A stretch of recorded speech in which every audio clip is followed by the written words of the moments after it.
You reckon you can run me through your bike? Yeah. That you've been riding in Malaysia in one take. In one take, okay. So this is the Trek Amonda Palmeiras edition, and I saw it on a bike build on Instagram in Denmark. I spoke to Trek and said, can we get it in this country? And they said, no, not yet, and that was last December. February, we took ownership of this frame, and I started to build the parts up myself as and when I could afford to. So first of all, through Team Cycles, we ordered the new 105 12-speed. The wheels are Creative Carbon, and they're from Australia, and the handlebars are 3T. And then the physique saddle is off an old pink bike build that I did. And then it's got a carbon Bontrager seat post. And recently, I've just purchased a pair of Garmin Rally Power Meter pedals just for this trip because I'm riding gravel a lot more and I think it's a good purchase. All of the weight is on the back of your bike. Does that make a difference to your ride? So yes, all the weight is on the back of the bike, but I don't really have a choice. Tailfin setup, I don't actually have another setup. When we did the trip Newcastle to Switzerland, Tailfin gave me this and I never gave it back. The weight distribution is strange, but you do get used to it. I think I got used to it Newcastle to Switzerland. Before I had a frame bag, which went here, which planted it a little bit more. This time I decided not to go with a frame bag just because I didn't want all the straps and I didn't want to ruin the frame. How has the bike performed over the trip?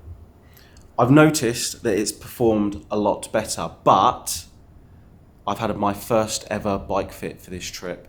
As I'm getting older, 41 now, and Team Cycles do bike fits, I thought it best to actually have one. So it might just feel more comfortable because I've had my first ever bike fit and I was pretty far out. But it rides absolutely lovely. There's only one niggle that I think I've got, and I've started to hear a little rattle inside, which I think is cables.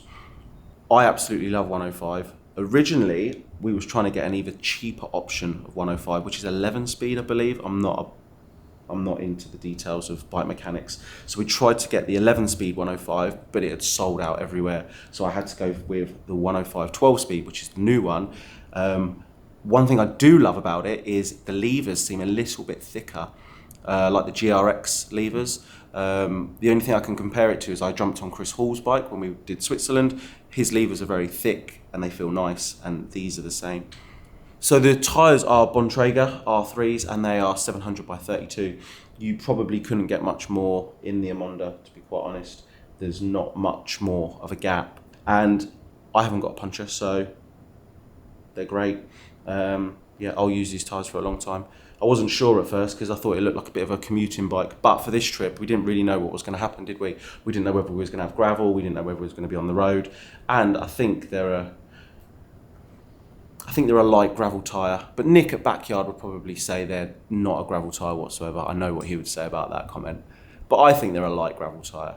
Ben, we're going to be very sad when you leave today. Are you? Good. So you should be.